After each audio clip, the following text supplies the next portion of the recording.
Hello students, through this video we are going to see about the different industrial policy resolutions which have actually steered our MSME sector to the current status. Right from the time that India got independence, we have had 5 different industrial policy resolutions in 1948, 1956, 1977, 1980 and 1990. Each one of it was responsible for shaping the industries as it is today. The IPR of 1948, which happened immediately after India got independence, had an dualistic approach.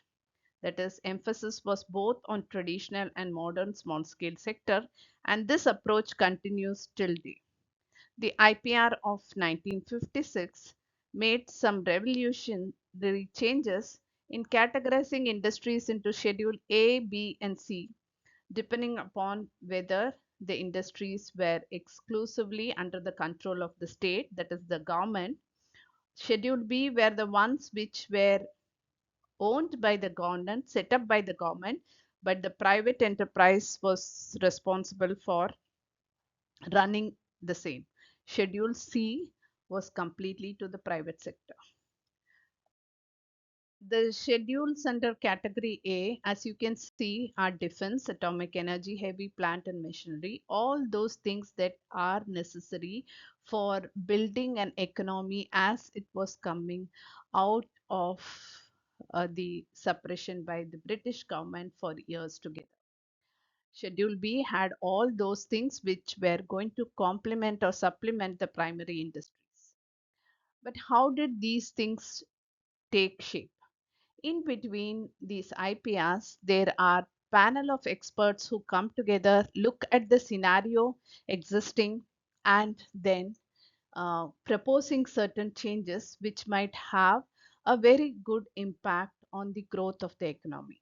One such uh, survey, one such work was by the Carvey Committee, which suggested the changes between IPR 1948 and 1956, wherein it proposed reservation of certain items, restriction of capacity, expansion of large industries. As you can see, in 1956, it proposed expansion. Later on in 1990, it was withdrawn the expansion because as the micro enterprises started gaining muscles, it was time to move on.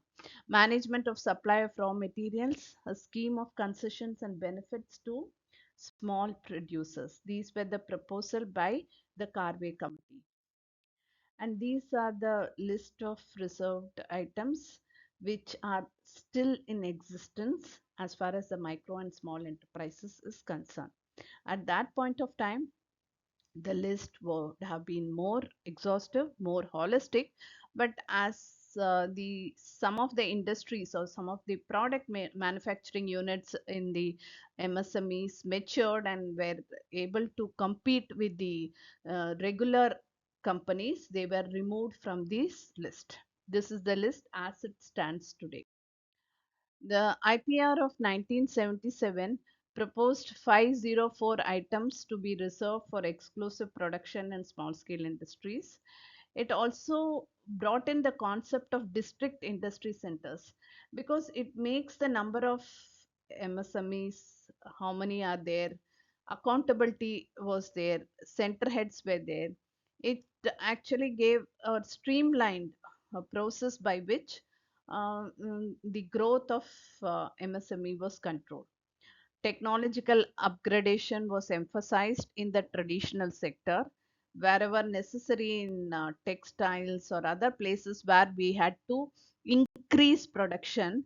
There was a major emphasis on technological upgradation. Apart from this, exposure was given to marketing arrangements to these MSME who were underexposed as far as marketing was concerned. So these are some of the items under reservation under food allied industries, wood and wood products, leather and leather products, and plastic products. You can see the level of detailing. Say, for example, Biscuits with this particular code comes under the reserved category. Synthetic syrups, poultry feed except in pellet form. Look at the minute detailing as to what comes under reservation and what doesn't. Why all this is being done is to give an overall growth to all the products and make them available in the market. The IPR of 1977 grouped small sector into three broad categories: cottage and household industries, which provide self-employment on a large scale; tiny sectors incorporating investment in industrial units and plant and machinery up to 1 lakh and situated in towns with a population of less than 50,000 according to 1971 census. What does all of this mean? They wanted to see that uniform regional development happen.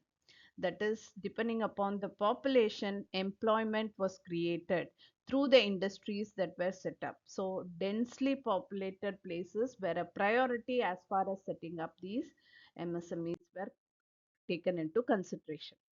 The IPR of 1980 wanted to synchronize the development in small scale industry with large and medium scale industries. As to the small sector, the resolution visualized the following measures: increasing the investment ceiling, that is, the micro enterprises have to slowly grow and match the large and medium. So, but obviously, you need to increase the investment that you are going to give. Introduction of the concept of nucleus plants to replace earlier scheme of district industrial centers. As you can see, each of the IPR, depending upon the regional development, the human resources available, the technology, including IT that was available, they moved on from one model to another. Initially, if district industry centered work, now it was the concept of nucleus plants. You can see that how modern management principles were brought in at the grassroots level in order to uplift this MSMEs. Promotion of village and rural industries to generate economic feasibility in the villages, well compatible with the environment, and reservation of items and marketing support for small industries was to continue. These are the other things. And finally, IPR of 1990. As to the small scale sector, the resolution continued to give significance to small scale enterprises to serve the objective of employment generation. If you can see in the initial stages, 1948 and 1956 emphasized on which industries to grow, because we had to build from the scratch. We did not have roadways, we did not have waterways, we did not have big manufacturing units. Once that was set up to a decent level, the next point was on regional employment generation. So all the IPRs after that were focusing on how to create employment based on the skill set available over here, as well as utilizing the raw material resources available regionally. Thank you for your patient listening.